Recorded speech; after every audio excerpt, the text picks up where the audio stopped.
Hey guys, welcome to Podcast Fandom Premium. I'm your host, Nina. And I'm Kaylee. And this is not a premium podcast, and I think I keep saying that, even though it's not. Oh well. Anyway, it'll be for free. I called it premium. You're welcome? I don't know. Anyway, we're going to be talking about Itaewon Class. We are finishing the series. We're going to be talking about that final arc, that final chunk of episodes from 13 through 16. So much shit happened. We talked about this when we were watching it, but I don't know if we talked about it on the podcast. Where this falls, now that we're done with it, where this falls in your list of K-dramas in terms of your favorite. So, 제일 좋아하는, which one do you like the best? Still cool? Yeah. Okay. Extracurricular is still second. This is probably third. Okay. Mine would be Extraordinary Attorney Woo. We need to make a list. Extraordinary Attorney Woo. Yeah, we first need to make a list. We should. There's a website, or is it called My K-Drama or something? Where you just keep, okay. I don't know. I don't even know what you're gonna say. But no, I think there was a list, a site where you just kind of like Goodreads. You remember what Goodreads was? Basically, Goodreads is just a site you sign up. What's the name of the K-drama site? I don't know. Mm-hmm. But you can look up books that and then add them to I want to read, or I've read this, and then rate them, and it's called My Anime List, something.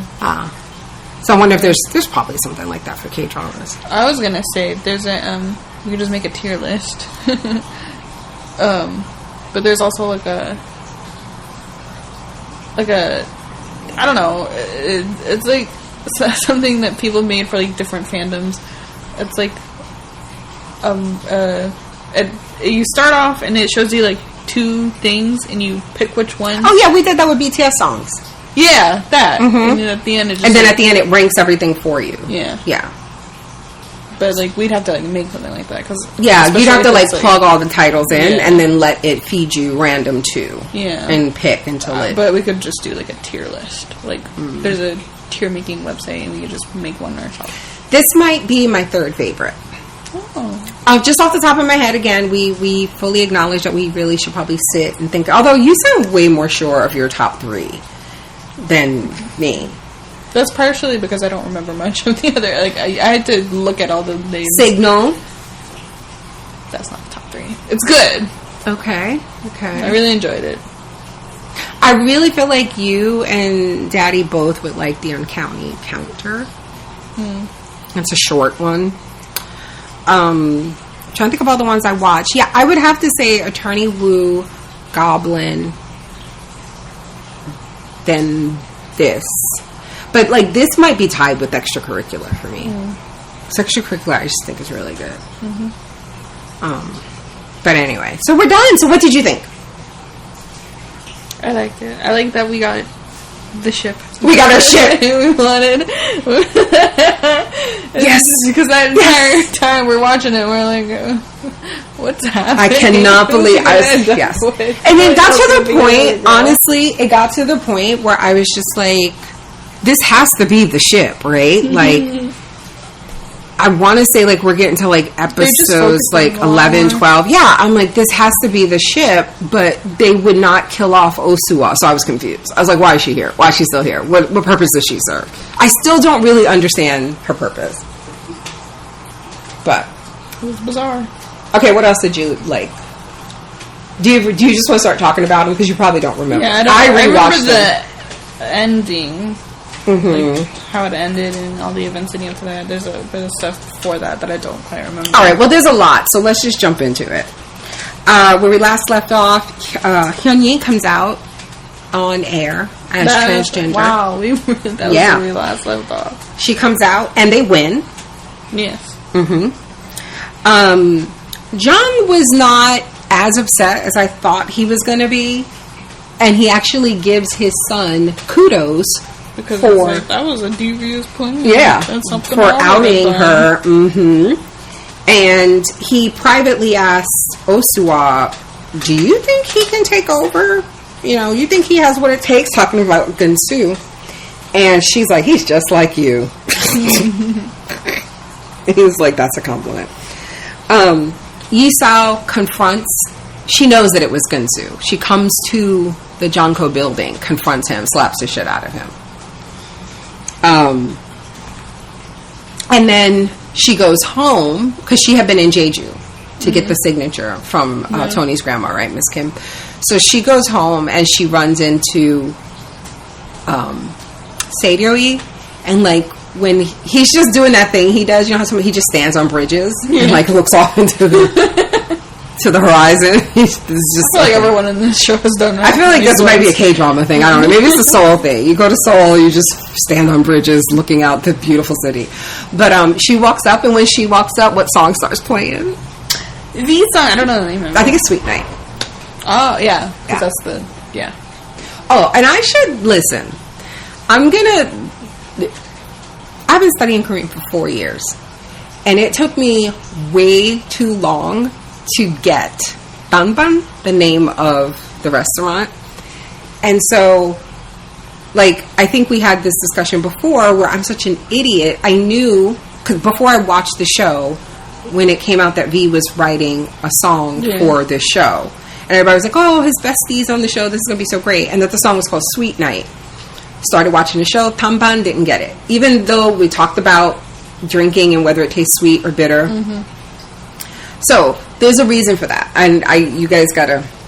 In Korean, there are no, like, adjectives like we have... Like, so here, we can describe things, like cold beer or wet towel, right? We have those adjectives. But in Korean... It just reminded me when you said wet towel, I wanted to switch up the laundry before we started this podcast. I was washing towels. Wow. Yeah, you gotta wait.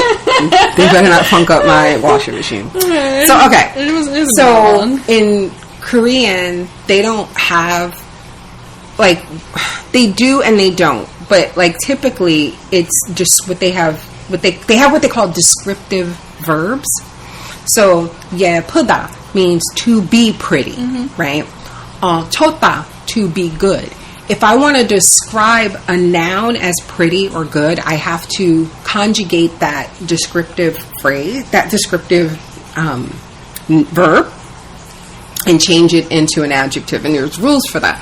So, 예쁜 여자, pretty woman. What was it? 좋은 책, good book, right? You have to change that descriptive thing. So, in Korean, 달콤하다 means to be sweet, right? So, 달콤해, it's sweet. But you can, like, it's almost like you could use that, like, talking about, like, a person. But then they do have the word tan, which means sweet, and you can put that before a noun. So, tan, cha, sweet tea. Tampan, sweet night. Pam. What did I say? So, anyway, I just want to say, I do know the language, but I'm still learning vocab. And I was just like, Nina, you're such an idiot. I can't believe it took you that long to get why that place was called that. So, anyway, so they end up drinking together. And then Jang tells the whole company his new son is going to be taking his place. Now, what I thought was interesting is he brought that motherfucker in that boardroom. Them motherfuckers did not know who that was. He had to introduce this boy as his son. Now, I get that the other one worked at the company, Gunwon. I get that they knew him. And I understand that he wasn't married to this boy's mother, I don't think. Yeah, no, he wasn't. But how do you not even know your boss son exists? Because he wasn't in his life at all. I guess. I know, like, that's right, he did. But he did live with him up until... Didn't he? We don't know when he moved out, but he had... We saw him move out after high school. Yeah. Because there was like a scene where John was watching him, remember? From the car. He's like, he want to live, he want to struggle, let him struggle.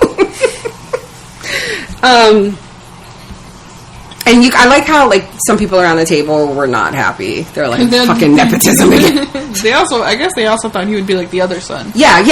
I mean, yes. Even if you don't think he's going to be, it's like, can you imagine like you work, go to school, you just do whatever you move your way up the way it's supposed to happen. This motherfucker's like, here's another son I got. He's going to be in charge of all of you someday. I'm like, you got to be fucking kidding me. So anyway. We see Gunwoo in jail, speaking of, and he's in jail with the homie from the beginning. Mm-hmm. The gangster guy. He wasn't much of a homie after all, but, you know, we were happy to see him. And I was like, I was like, oh my god, this is so great, he's going to kick his ass, because he's going to know he's friends with Sadori, and then, yay. So then we get a time jump. 4 years. Yeah. They ballin' with that money from Miss Kim. They got the building. Yes. Their own building. IC is their company, IC Co. He's the CEO. They got a headquarter. Everybody got a haircut but him. Yeah. Everybody looked good. Everybody. And they're basically like the number 2 company in food company in Korea. After like this story is like, this plot is so fantastical, but I don't care. Like, I don't fucking care. Ex-con, now he's like less than 15 years, he's now I don't care. I love it. So then Gunsu, in the 4 years he had gone to America and been working for Junko over there, and he returns, and we learned that he had been keeping in touch with Kwon, the friend, Seguri's friend, who's now, his name is, oh my god, I wrote it in full. Kwon, also the guy from Woo? Yeah, last name is Kwon. I have a bad habit of like referring to them by their last names when we cover shows. Well, I think that's well, no, because in Korea they would usually just say the full name. They'll say the full name, or they'll say the name with some sort of like she or IE after it. In Japan they use the last names. No, I'm sorry. His last name is Choi. His name is Seungkwan. Oh, okay. Seungkwan. So it's Kwon in it. Yeah. Seungkwan. So wait, hold on. I got to scroll back up to the episode we were talking about. So he's now a director at the company, by the way. Mm-hmm. So Gunsu returns, and we learned that he had been keeping in touch with Choi just to keep tabs on what IC is doing. Mm-hmm. He thought they were just being friends. He did. Poor guy. And he comes back and he pitches this thing, and he basically pitched gentrification. He was like, we're going to go into these neighborhoods, we're going to buy up like a one big building, we're going to bring all this, and then we're going to dip. We're going to raise the prices of shit. He said, we're going to go gentrify some neighborhoods. And everybody around the table was like, but don't you think? And And he was like, no, because I did the. And he just pitched his plan, and his dad was like, yes, do it. It's like, Jesus Christ. But we see that the dad is also sick at this point. He's like coughing and shit. What did they say he had? It was some kind of cancer? And we didn't know at this point. It's just that he's sick as shit. Yeah. Barely talk, stand. Jesus Christ. Yi Sao is on the Tiffany website when she's supposed to be working. And she sees this pretty smile diamond necklace. And she's like, buy this for me, to Sadori. And he's like, what? But we see that in this exchange, we learned that I think for his birthday, she had given him like this really nice gold pin. And I think he's talking about going to see Osua or something. And she's like, she says something kind of like flirtatious, like jokingly, because, you know, she all this time, she straight up just be like, I love you. Always telling him I love you and stuff. With you. Right. And he had been like ignoring it, but then he says something here, like it flusters him, and she's like, what's your problem? And I'm like, oh my God, I think he's starting to like her. Oh my God.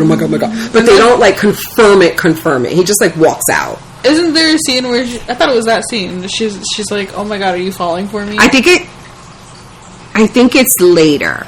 Because I have to check my notes. I think it's later. I just rewatched these episodes yesterday. Mm-hmm. But I think it's later because it's specifically about, they're sitting and she's like doing some work. She has something in her hand. Mm-hmm. And he stands up and I think it's about him going to see Osua, because he says something like, why do you have to make me feel, because she says something like, fine, I'll just sit here and finish up working or something.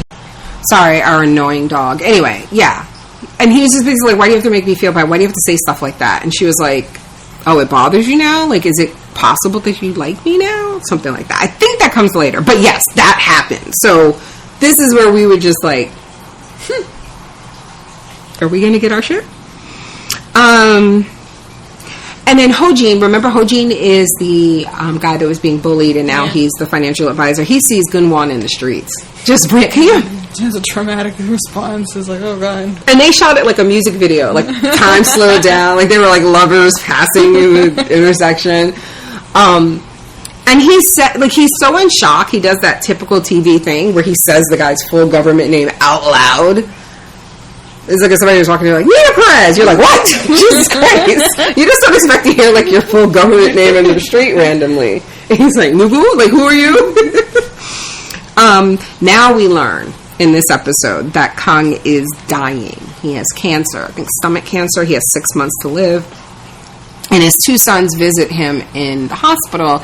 And Gunsu is straight up gangster about it. He's like, we got to tell the board. We got to do this. We got to get her. And Gunwon is just so happy to be home and allowed to be in the same presence as his shitty ass dad. He's like, hey. And then I just have in my notes here, we do see that Kang is still living in Pajin, still working for Junko, but she's having lunch with Detective O. Mm-hmm. And we're just like, what's up with this? They're just chilling, having coffee and talking and shit. So, this is it. So, Osuwa and Seiri are going to have dinner. And he gets a phone call from Hojin. And I like this because he doesn't say what it's about. He's just like, right now, he's like, oh, can we get dinner another time? I have to go. And she's like, okay, she's disappointed. But I like that he doesn't tell her what it's about. It's like a shift. Like, it's been a few years. But, like, remember in the beginning, like, she was just all up in the mix? Yeah. Like, I feel like there's, like, a definite shift of him just, like, treating her more. Yeah, but not in, like, a nasty, mean way. Yeah. But you can see the more he started to grow attached to the people at the company and his friends and particularly Yisao, like he just yes. So she ends up going out with Yisao instead, and they have their back and forth where she is still trying to do that but he likes me type thing, and she's like, does he now? Like, you scared, sis. Like I can feel it. She's like, if you really do something. I'm just so proud of her because like one of the first things she said to her was like, "I never lose." Yep. And she didn't. It took years, but she won in the end. That's spite. She probably don't even love him like that. She gonna dump his ass in 6 months. She did just to spite that bitch. That I approve. She rich. She had a great position in this company. She had a hot boyfriend for like 6 months. Then dump him. Just to show you could. No. Anyway, we get a flashback to Jung's childhood. Remember he talked about how they were starving and didn't have food. It was him and his younger sister and one of his other brothers. But he was like a good kid. Mm-hmm. What happened to you? So Hojin tells Seiri about the cancer, and Seiri calls Jung, and he's like, you can't die yet. I ain't done with you. And he's just continued to live out of spite. Yes. I was like, you're done. He suddenly got his energy back. No longer coughing. Seiri don't even know it. He cured stomach cancer. Just pettiness. So then episode 14, he still tells Seiri he's starting to like her back. Yes, this she confronts him.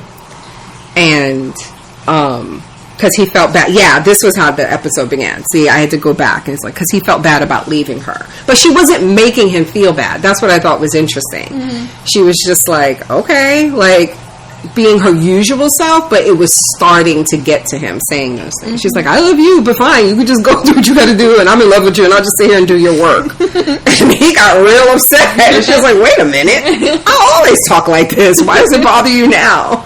She's like, oh, you caught feelings. So, someone named Yang on the shareholders board for John Company gets fired for some shit comes out. And so Yisao is going to try to take his place, and it's like done by vote. Like, I guess the other shareholders have to vote. So they decide they're going to put her up against whoever Jonko would try to or whoever would try to take the guy's place, they're gonna, IC is gonna put forth Yisao.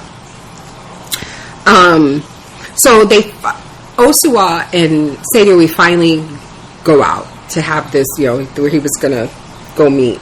And she's like, so when can I quit my job? She's trying to talk to him like they used to talk to each other. She's like, oh, so you're doing good, you got all of this stuff going on, like, so when can I quit my job? And he's like, then he takes a sip of his drink and he's like, things are coming along. And she's like, do you still like me? Her whole shit changed. And then he was like, Kapchagi? Like, all of a sudden, why are you asking me that now? Like, you never, da-da-da. She's like, say it. I want to hear you say it. Because before, he would just be like, yes. Like, he would always just say it. He wouldn't say it. And then that's when Yisao and Gunsu walk in. And see them. And then they make, and then she just like, Yisao storms out, and then Gunsu chases her. And then he just puts his head in his hand, and he stands up, and he goes to leave, and she grabs his hand. And she's like, no, stay. Stay with me. He's like, I'm sorry. He pulls his hand, and he leaves, and I was like, she's like, tell me you like me. I was like, ugh.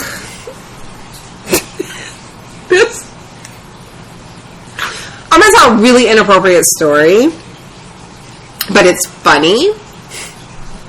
She's a grown adult, but she's still my daughter, so it's weird telling this, but it just happened yesterday. It's so funny.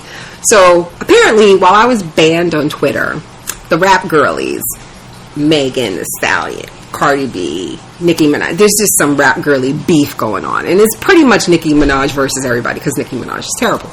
And, Cardi B, the way her clapbacks, her and Rihanna, I don't know why people fuck with them, because they just will eviscerate you. So, I don't know who this girl is. I don't know what she said to piss Cardi B off, but Cardi B was like, nah, not like that time you were sucking your man's dick and you kept asking him, tell me you love me, and he wouldn't say it. Why did somebody put the video clip in the thread? And it just reminds me of this video clip of there's this little girl, she's like 2 with her dad, and she's like, you love me? Oh, yeah. And he's like, yes. So she's like, you love me? And she over and over again, you love me? And she just asks him, he's like, yes. And then finally he's like, yes, damn. And she just slaps him in the face. It reminds me, she's doing that. She's like being intimate with her man, and she's like, you love me? He ain't saying nothing. And then finally she's like, tell me you love me. And he just says, girl, just eat the dick.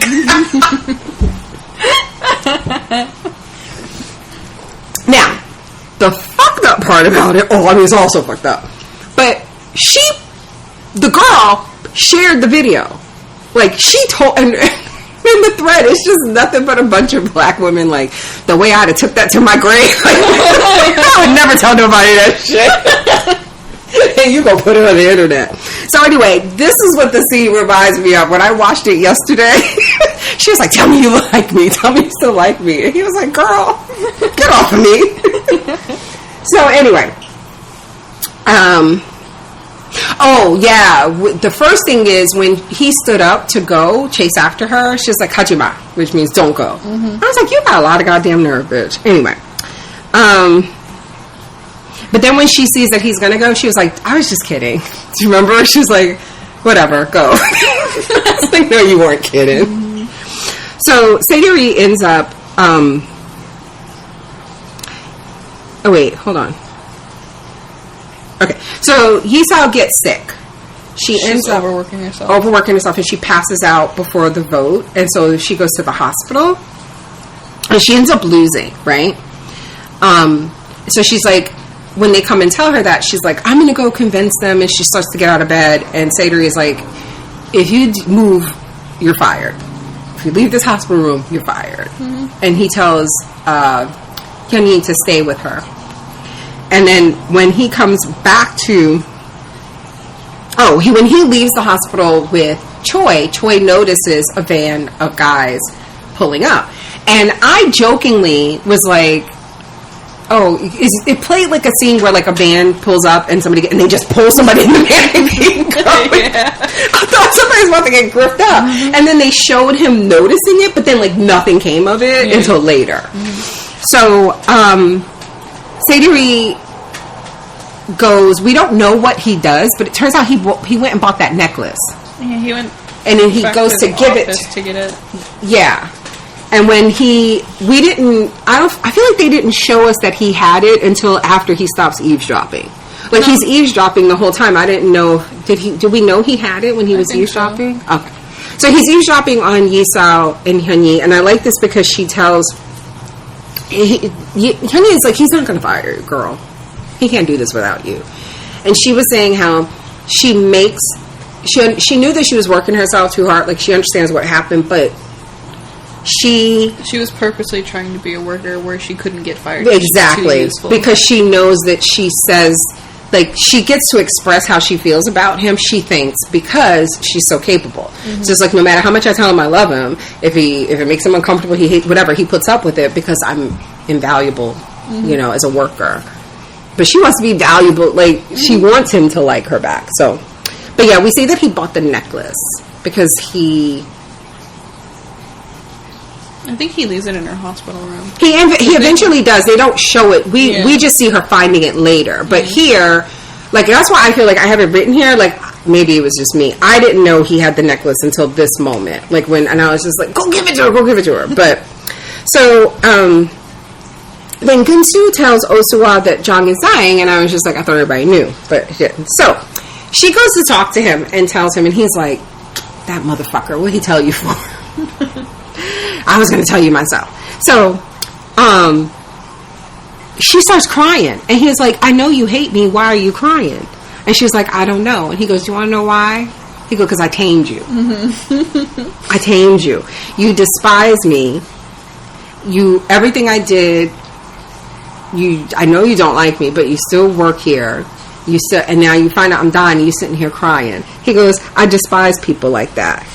And is that what you want? Do you want me to despise you? This is so fucking toxic. I can't even. The levels of toxicity to this, there's so many. Yeah. So fucking many. So many. But she's literally crying because this man is dying. She feels bad about it.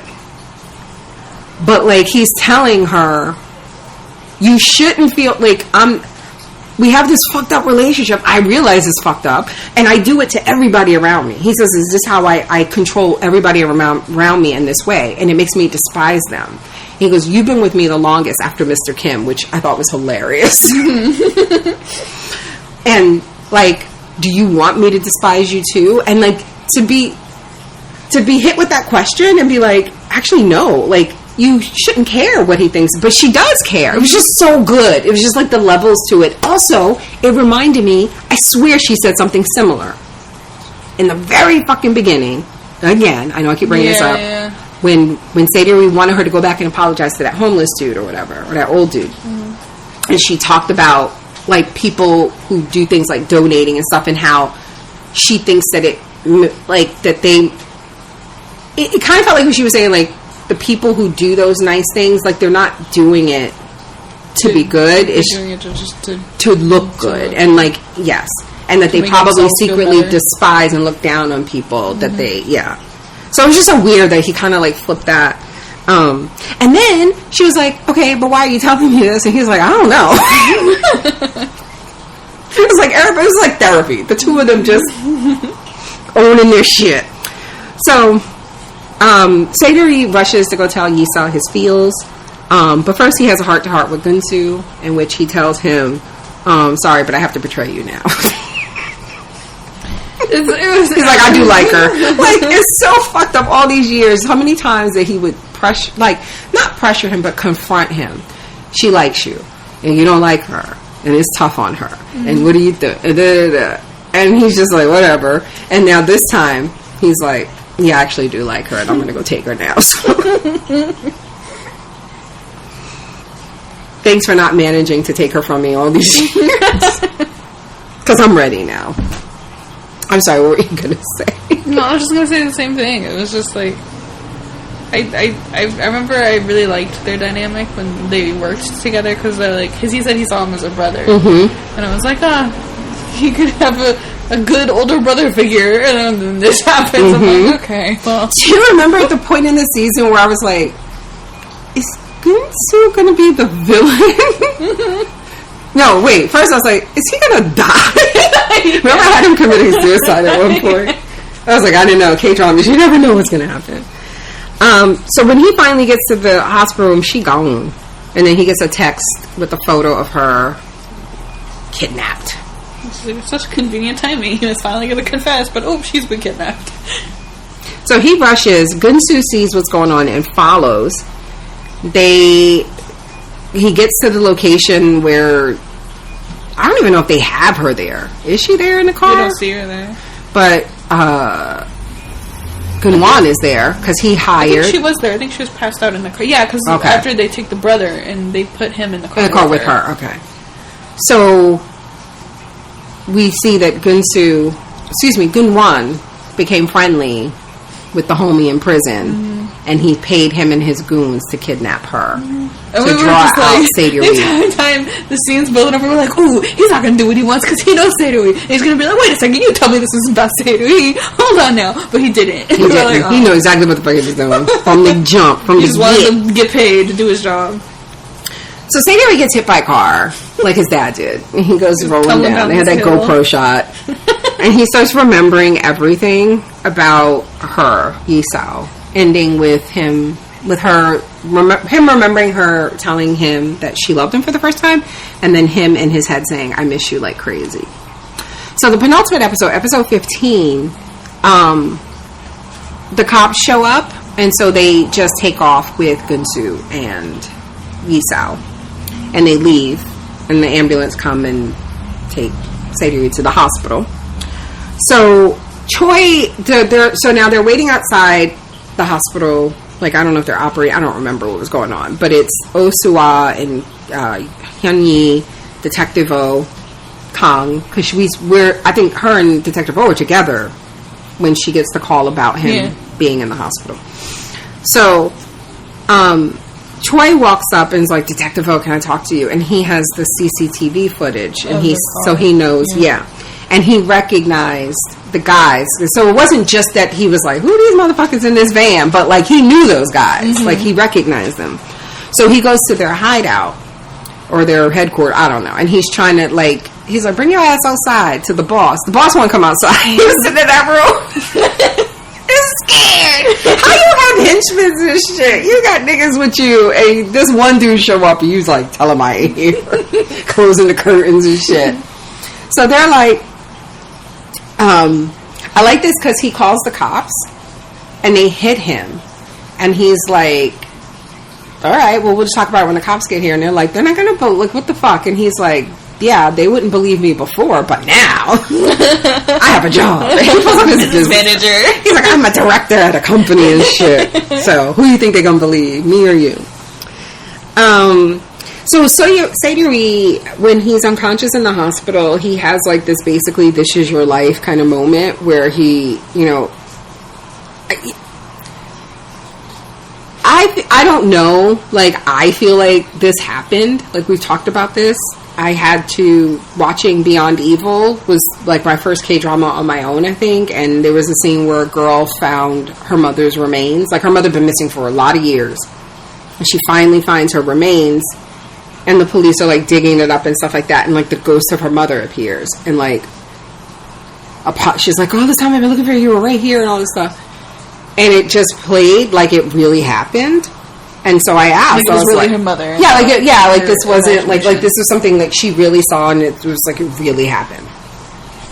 And I asked about it, and I was like, "Is that a thing?" Because like in Western media, I feel like you know going into a show like what type.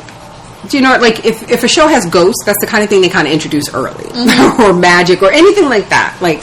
But this had been a straight up crime drama, and now we have like see-through women and harps and shit, and I'm like, what the fuck? But so what I was told was that like it's almost like it's just natural, like it just like I would imagine just like when you show people dreaming. Yeah. Like dreams are not real, but they're visions that happen in your head that can affect how you feel when you're waking and your decisions and stuff like that. So I guess you can kind of treat it like as the same thing. So I don't know. Like, do you think he was really talking to his dad?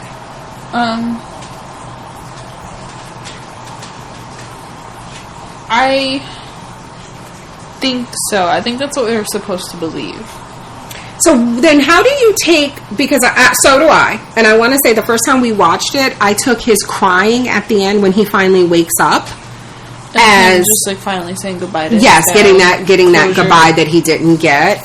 But then another part of me wondered, oh my God, like, because I've also had really vivid dreams of like bad things happening, and then you wake up and you're still really sad, like that thing happened, because your dream, you don't, when you're experiencing it, you don't know it's fate. Yes, you have those emotions. So it's like if somebody dies in your dream, you really mourn them, and you wake up and it's like, fuck. So at first I thought it was kind of like that, but either way, it was beautiful. Beautiful. Okay, so Troy confronts the boss outside the police station because they all get arrested. Like, the cops show up. Well, no, he doesn't get arrested. They were questioning him. He's like, can I go? They were treating him with the most respect, Troy. But he confronts the boss, and he won't admit what he did. He's like, it wasn't me. I just love how Troy got this man scared of him. So Osawa shows Jung what his son did. She's like, you raised a monster. He was like, enough! She got real comfortable after that last talk. He was like, don't get it twisted, bitch. I can call him a monster. You can't call him a monster. So he's like, he ain't gonna do shit. He's gonna let this play out. So she ends up resigning. But she resigns with the side of blackmail. She's like, here's all the dirty shit you did with this company. So that's interesting because I think until this point, we just thought he was just shady. Like, immoral, an asshole. But I didn't know that, like, within his business, he was doing illegal shit, like embezzling and slush. Yeah, I was like, that's not surprising, but it was never really showed. Yeah, it never showed us that. It was just like, he's just an asshole businessman. But it's like, well, he's a corrupt, dirty businessman, shitty person. So Yusao spends... Oh, wait. The resigning scene. So, when we were watching this, the scene happened, I paused it to pull up the clip. But there's like a scene where she resigns, and then she tells him she has all this evidence. And then he puts up his finger, like he's going to say something to her. And he just tells her to get out, right? And I was like, oh my God, this is just like from Waiting to Exhale. Leela Rashawn was on that balcony, and he's like, you raggedy bitch. Because I really thought he was going to call Osuwa a raggedy bitch. The way he paused, he's like, thought better, he's like, get out. Anyway, so Yusao spends the entire night getting untied. This was so wild to me. Like, we saw them doing it herself, yeah. She was sitting there, it was nighttime, and Gunsu is tied to a chair, and then the next thing it was morning, and she's finally free. I'm like, Jesus. That really took her hours, huh? In his little vision, whatever, his visit with his dad, Sadori decides not to go into the light. He has people that depend on him. He remembers his love for Yusao. He comes out of it and he cries. Gunwoo calls his dad. And he goes, don't worry, I'm not going to hurt your favorite child. And he talked about, like, he lived, like his entire life, like, in fear. And he's like, I'm not going to live in fear anymore. And he talked about how, like, basically, he's like, remember when you made me choke that chicken? And I got scarred for the rest of my life. Yes. Couldn't eat chicken. I'm now a vegetarian. Yes. He basically blamed Sadori. He's like, he made you abandon me. It's like, no, he didn't. Like, that was all your dad's idea. He's like, but I'm going to fix this. And he's like, only you can stop me. And so he tells him where he is. Yeah. So,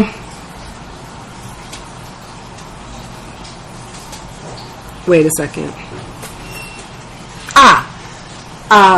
They beat Gunwan's ass, excuse me. Gunwan, and Yisao beat the shit out of Gunwan and run off, but they don't get far. Right? Osuwa tries to stop Sayuri from leaving the hospital, and he tells her, "You asked me, I do like her, and if she dies, I'll be destroyed." No. I was like, "Girl, get your hand off of him. That's not your man. It's not your man anymore." He said he'll be destroyed. I was like, "I'm getting my shit." So he goes to, he's rushing out, and we're like, because at this point, Yisao and Ginsu's about to get away, but they got caught, and he's on his way. So we don't know when we don't know where he's going, but he goes to John's office. And John tells him, "I'll tell you where he is, but you better get down on your fucking knees," and he does it. Because he's like, you know what, that's nothing. Yeah, that's nothing. It's not that big of a deal. So the next episode starts with him saying, "Since you got on your pathetic knees," this is so funny. This man is dying. He's like Viserys in House of the Dragon. Some of you get this. And he was like, I don't know why I'm really looking for something to write with, but he was sitting at his desk. He's standing at his desk, like barely holding on. And he's like, "Since you got on your pathetic knee." Like he was writing down the address. He gave up his son so fast. He was writing that address so fast. He was so happy. He was like, "I have no choice but to abandon my son again." I'm like, what? He literally said that. "Since you got on your, I wrote it down. Since you got on your pathetic knees, comma, I have no choice but to abandon my son again." The whole time he's writing down the address. He's giving them landmarks. He's like, make a right at the Wendy's.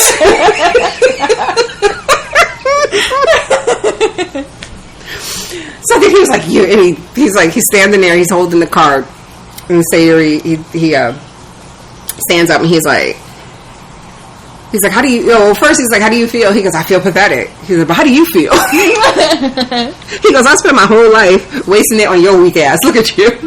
He goes, "That's what I regret."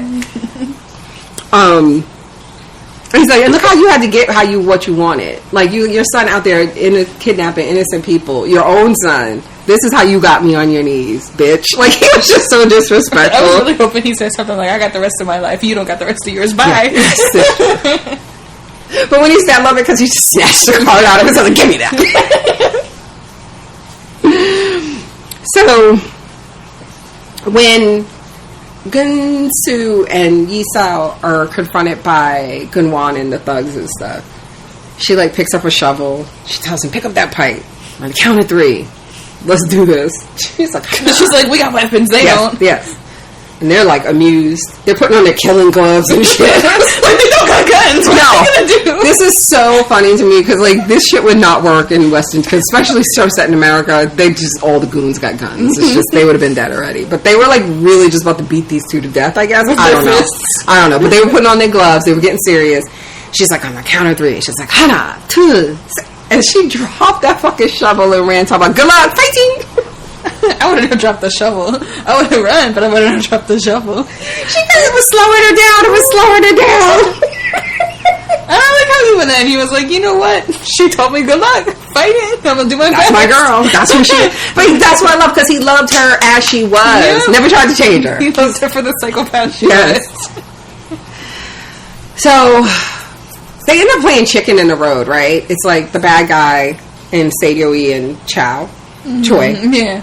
And they're like, they were they were not swerving. They were ready to die. They're he like, said, "You'll keep going." He's like, "Okay." They're like, "We've been in prison. We are about that life too. We don't just run restaurants and businesses." They were really ready to die. So Choi goes to fight the boss, right? While Sayuri is he's still fucked up from the hospital, by the way. Like, he was really fucked up. Like, he had surgery and everything. He shouldn't have been out. One of his hands was, like, just a bruise. Like, his entire hand was, like, purplish blue. And, they're, like, limping away. And she's like, "You're so crazy. What happened to you? Why are you here?" He was like, "I just missed you so much." She was like, "What?" The way they were limping, and she was like, "We gotta get out of here." And he was like about to pass out. She put his arm around her shoulder. She's like, So he was like, "I just missed you so much." She was like, Suddenly she was like, "We can die here, but you gonna tell me what you just said?" So he tells her how he feels. And Gunwan shows up and he makes her leave. She's like, you promise? He's like, you have to go call the cops, whatever. So she runs. He's like, the cops are already on their way. Right, that's right. So they go meet up with the cops.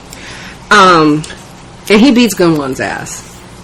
And Choi beats... Before this. They were limping away, and he was catching up to them in a car, and it still took him a stupid long we were time. like, where is he? He's in a car, and yes. The whole time they were talking, we were like, this is really nice of him to let them have this whole conversation, because I don't know what took him so long. But we always need to talk about Choi's fighting abilities. He was like, remember he like ran up the side of her car, the back of the car, and doing kicks and shit. I was like, Jesus Christ. He beat Gunwan's ass, and then we finally get the scene that we saw a clip of when she was talking to her therapist. Yeah. And she tells him how her heart beats, like, just like when she's around him and stuff like that. Like, this is what he's thinking about when the cops show up. So, how does it all end? Osua snitches to the feds. Ho-jin visits Gunwan in prison. He's like, you're a bitch. You always been a bitch. Remember me? I helped orchestrate all of this downfall for you and your dad. Bye. Itaewon Class offers to buy Janko. Gunsu tells this to his dad, and we see Jong is on the phone, like, trying to call in favors. Nobody's taking his call. Like, somebody just, like, hung up on him and shit. This is really bad. Kang is moving back to Seoul. And Detective O, like, you could tell, like, he wanted, and so he's like, okay, bye. And then she is gonna leave, like, to get in her car. She has a driver. And his truck is there. He's there with his daughter. And the daughter's like, you're so lame. And then he calls out her name. I forget, like her full name. Mm-hmm. And he says, she goes, what, do you work for me? Like, just call me. Say my name. And so she's like, all right. So he's like, would you like to ride to Seoul? Like, I'll drive you. Mm-hmm. She's like, okay. And the daughter was like, we'll be more comfortable in her car. Like, but they get in his truck. So it's like, oh. What else? Mr. Kim confronts Osua when she's, like, cleaning out her desk. Like, I don't know why she came back to the building to get that shit. Like, you think you do that first. But she has, like, a box, and he's like, why'd you snitch? I can't remember what she said, but she asked him, like, why did you stay? Like, he's like, I'm just a company man. He really just looked at all of that and just, like, doing his job. Mm-hmm. He's like, it's none of my business. I'm just here to get paid. Mm-hmm. Yisao's mom goes off on Sayuri. Almost got her killed. He has to promise to take good care of her. He calls her Omoni, which is like Omoni for mom or mother. Oma is mom. Mm-hmm. But the neem is like something neem, sajang neem, that very like polite. The very politeness, yeah, they just stick on there. So it's like what you call someone's mom who's not your mom. Like directly also, to her. Yeah, I guess it would also be like mother-in-law. Like, yeah. How you would refer to your mother-in-law. So she was like, I like the sound of that. So John goes to, it looks like the first Itaewon location. Not the very first one. The one after he moved. After they moved. Yeah. Right. Because they got, like, regular workers there now that we've never seen before. Yeah. And they're like, it's like McDonald's. It's just franchised all over the place. So, Jong is there. And this is the music during the scene I thought was really nice. Like, he's just sitting there. Yisao's watching him. And we see Seiryu in the kitchen. Preparing the food for Jong. And he sits it down in front of him. And he starts eating it. And it's, like, really good. You could tell. And he tells him that in his offer to buy the company, he's going to put Kang in charge of it. And he's going to change the name. And then that's when he's like, it's a soft tofu stew. He asked him about it. And he said, it's his father's recipe. It was Mr. Park's recipe. Mm-hmm. He's like, I thought it tasted similar. But he was like, yeah, but we also do this. Like, he says what they do to it, like, to put their own spin on it. Which I thought was interesting. Like, that's something you can tell him now, because he's dying. He's no longer a threat or competitor to you, right? He's like, you fed me this good meal, but I don't have any money. Allow me to pay another way. And he gets up and he bows. And he says, I am apologizing. And he apologizes for everything that he did to him and his father. And he's crying and he begs him. He says, please, Sadiri, to forgive him. And he says something like, it was weird because he was apologizing, but he said something like the company like has no value to you, like to buy. Like it was almost like he was also, but like asking him not to buy the company, which I don't know. But then Sadiri stands up and he goes, he's basically like, apologies, smologies. Let's do business, bitch. Stand up, Chairman Chang. Yeah, he goes, do you think I'm so weak, like that this would work on me? I'm here. Look, we need to do business. Which it felt like. Tell me how you took this, because at first, the first time we watched it, I was like, "Oh, he told him fuck your apology, shove it up your ass." But here, the second time, it kind of felt like I don't think he forgave him, but I think it was almost like he was saying that he almost like he did forgive him, like. He was giving him the courtesy of not accepting it and admitting that this guy was now weak by saying, get up, let's do business. Like by referring to him as Chairman Zhang and but I don't know if he accepted it, if that makes sense. I think at this point he just didn't care about his apology. So he's just like, I don't really care that you're on your knees, just get up so we can get this over with. That's how I took it. Though I do think it would be funny. Because the guy, I hope that's the case, because that's kind of like what they say about like forgiveness. Like he's already made, like, you know what I mean? Like his company, the success that he's found, the friends and family that he's made through that, and then that kind of like finding peace with his dad. It feels like what he's saying is like, I don't need that apology anymore. I have everything that I need from you. Yeah. And I do believe that he regretted the time that he was so fixated, you know, on his revenge, but okay. But they just walk out and just leave him there on his knees with that Itaewon music playing. So Park Seo-ri speaks to the shareholders, and he's like, I like this because he talks about how the company was started at a time when the country was really poor, and people found comfort in a meal that was so good but so cheap. Yeah. And he goes, we want to go back to that, when it was just about being good, you know, the company, being good to the people and all that stuff. So when he goes outside, Gunsu speaks with Sadiri and confesses that, because he was like, you could tell he was like, I don't hate you for the things your father did. And Gunsu was like, hold on, because you don't know what I did. He is like, before you do that, let me tell you. And he tells him how he outed Hyun Yi in the paper for being trans, and how he was only friends with Choi to spy on him. But he stood up and he's like, you know what? It's fine, because you're just a kid. Come by and eat sometime. And just walked away. Suha calls him to congratulate him on his success, and she tells him to live happily.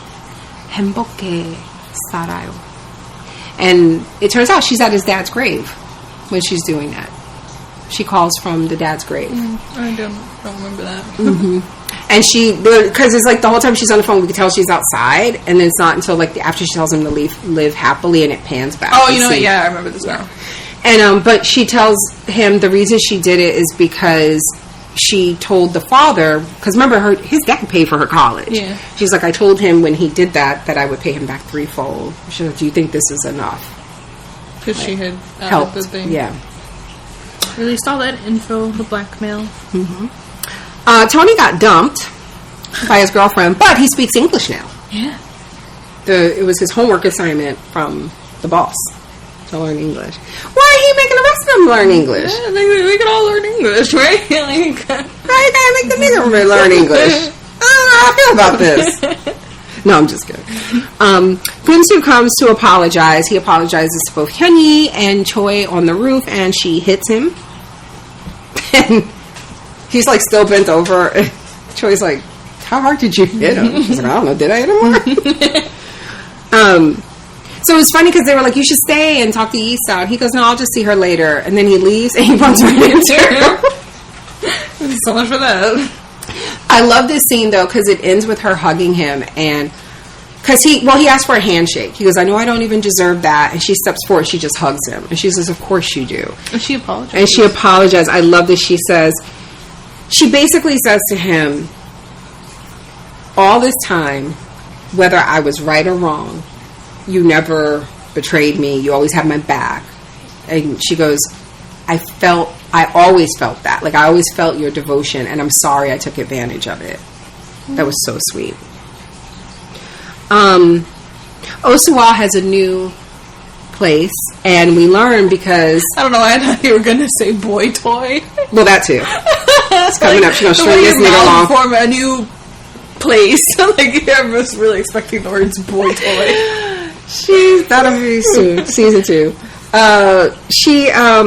And we learned about this place because Hyunyi and Yisa are going there to like do research on it because it's super popular. Yisa didn't know Oso was going to be there, so she left. She didn't know it was her place. So Oso walks out. She's like, oh yeah, this is my place. You don't have to spy. If you anything you want to, you can ask me. She goes, you didn't say you're dating now. I love how she still hates her. She's still so petty. She won, but she's still petty. Rubbing in her face. Petty forever. These bitches are never going to be friends. They're never going to hang out. It really seems like Oswa wants to be her friend, though. I feel like you said I got no time for this. So she's like, we're dating, and she's like, if it's, I'm happy it's you. Please take care of him. And she's like, whatever. She's like, this is gracious. Nice. And she goes to leave, and then she's like, Tomayo, we really leaving? And she goes, yeah, we're leaving. We're not eating here. But as she watches her walk away, Osuwa was like, yeah, I mean Tomayo, I mean it, yeah. Mm-hmm. And then she sees the guy who's coming to interview to be the new chef, and he's really cute. She's like, Depa. She tastes his food. She hires him. So I'm guessing they're telling us that's going to be, workplace harassment. She's going to abuse her authority by dating one of her chefs. Choi and Hyunyi go to the movies, the tickets that Tony couldn't use because he got dumped.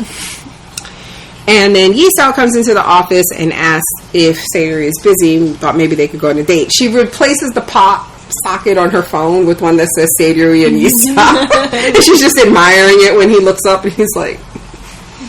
And I like this because he's like, nope, I'm not busy, let's go. And then he puts his pen down and it's like his schedule. He had so much shit to do, but he just like left to go hang out with her. And I like this because they're just like... they go to Itaewon and they're just like walking around doing stuff, taking pictures. Remember the wings? Mm-hmm. The white wings on the wall. They take pictures and stuff, and it's the theme song but slowed down, like acoustic version. It's really nice. And then they go to hold hands because I hadn't realized they hadn't kissed or held hands. They hadn't kissed with consent. Yeah, I was gonna say technically they've kissed. I don't think she's never going to tell him about that. Why would you? That's something you take to your grave. Yes, you absolutely. Just honesty is the best policy. No, it ain't. Sometimes keeping your mouth shut and living your life is the best policy. So yeah, they were like, oh, this is really awkward. And I love this because this is where I feel like the awkwardness fades away and they began just dating. Where she tells him, she takes his hand and she's like, or both of his hands, I think, and she goes, you and I are a lot alike. We both don't know the warmth of people. And I just thought, oh, that was so deep. She goes, but I want to, she talks about how when she learned of his past and his pain. Now, this is interesting. So when she starts saying, when I learned about your scars, the translation says, when I learned about your scars and your past the other day. And I was like, the other day? Years ago. But when I heard what she said 옛날에. 옛날에 is like a long time ago or back then, right? So a lot of times when I have a book of Korean folk tales, when it'll be like 옛날에, once upon a time. So when you hear 옛날에 is like in the past or back then, a long time ago, like that. So whoever translated that could have did better, because they literally said the other day. I was like, what is she saying? It took me, but then my brain caught up. I was like, I just heard her say 옛날에. Yeah. So anyway, but she thanks him. She says 고마워, 사랑해, and then she says she will make him happy.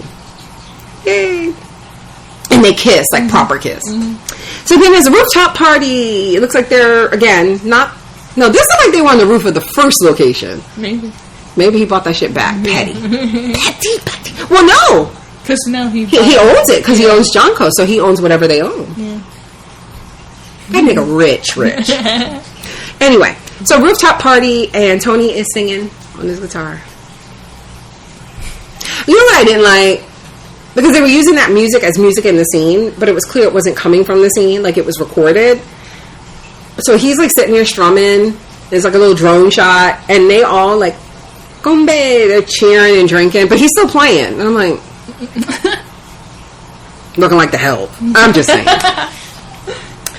And then it ends with him taking a drink, and you hear his dad's voice asking, how does it taste? And I don't think he didn't answer. But it's obvious. Oh, sweet as fuck. Sweet as fuck. Yes. Gotta be the sweetest drink ever. And then it ends, and they're like, there's a cut scene after, a special scene after the credits, and it's just him out sitting by the river with Yiseo, and he's talking about his life, and just a usual day for him is just like working and being with her and all this stuff. And they kiss, and then the sign goes from open to close. Damban, the light. So that was it. That was our Itaewon Class. Do you think Choi and Hyunhee are going to date? They gotta. They were really setting that up.